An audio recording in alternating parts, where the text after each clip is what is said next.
Hello. आपने तो कहा था हिंदुस्तान ने अगर हैदराबाद पे आंख भी उठाई तो अब दिल्ली और अहमदाबाद को तबाह कर देंगे, लेकिन आपने ऐसा कुछ नहीं किया और अब हिंदुस्तान की फौज ने हैदराबाद रियासत को चारों तरफ से घेर लिया है। लेकिन रेडियो पर तो कह रहे थे निजाम की सेना ने हिंदुस्तान के सैनिकों को गोवा तक खदेड़ दिया है।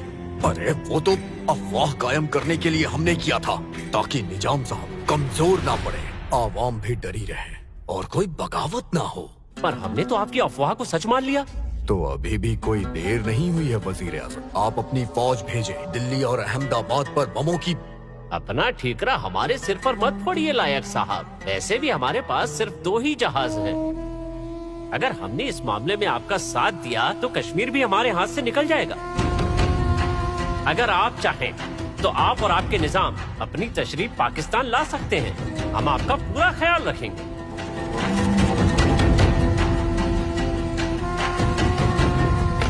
योर एक्सॉल्टेड हाइनेस, भारतीय सेना हैदराबाद संस्थान के चारों तरफ जो रजाकार और निजाम की फौज थी उनको हराकर सिकंदराबाद के पोलो ग्राउंड तक पहुंच गई है।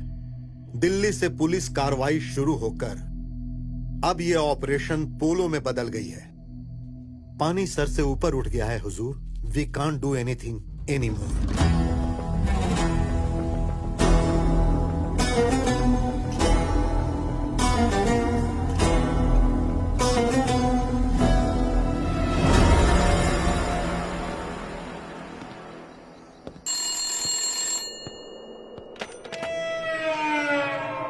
हुजूर, मेरी आपसे गुजारिश है कि आप सिडनी कॉटन के साथ हमें भी कराची भेजने का इंतजाम करवा दें। हुजूर, जैसे ही मैं वहां पहुंचूंगा मैं पाकिस्तान को इस बात के लिए राजी कर लूंगा कि वो तुरंत हिंदुस्तान पर हमला कर दे।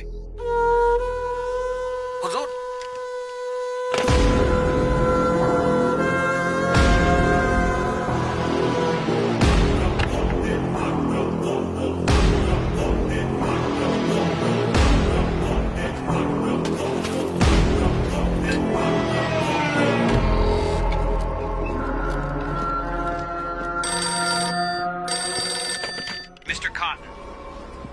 Yes, sir. Roswy did illegal activities.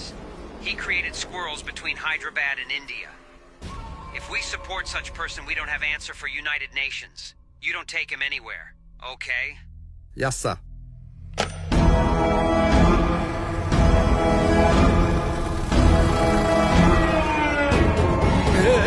रुको। अरे मैं आ रहा हूँ। अरे अरे मैं भी चल रहा हूँ। अरे मेरी बात सुनो। अरे रुको।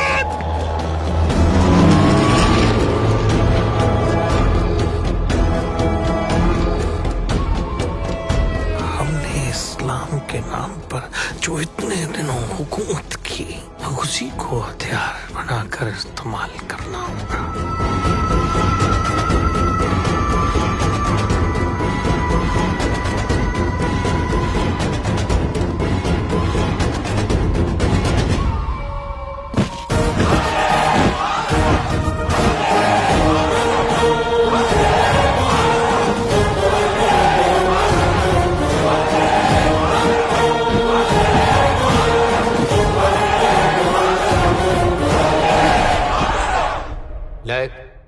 हमने हिंदुस्तान के गवर्नर जनरल को पैगाम भेज दिया है कि आपने अपनी मिनिस्ट्रियल काउंसिल की रजामंदी से इस्तीफा दे दिया है। एल एड्रूस को इसलिए बुलाया गया है ताकि नए वजीर आजम का चुनाव हो सके।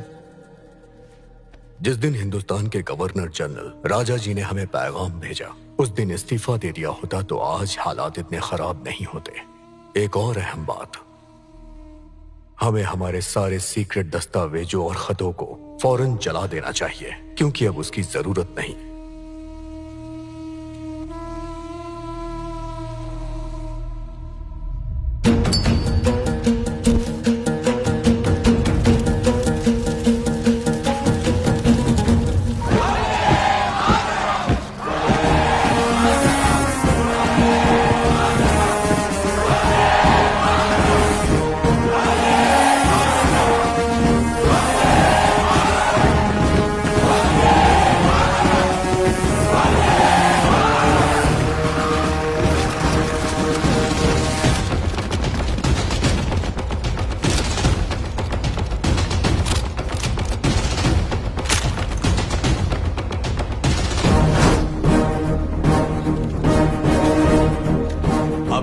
हाउस अरेस्ट किया जाता है।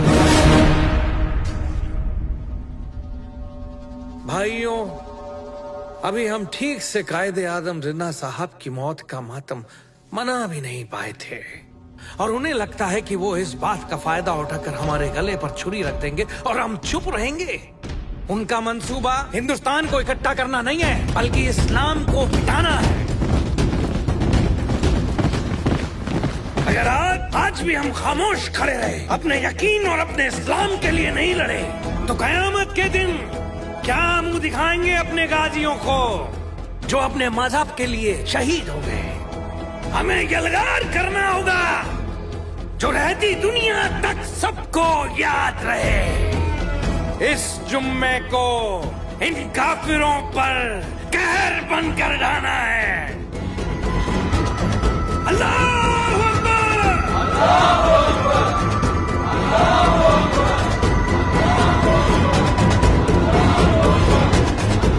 सुनो भाइयों, ये आदमी हमें भड़काने की कोशिश कर रहा है, समझे? चलो।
हमें भारत सरकार ने अमन और शांति के लिए यहाँ पर भेजा है।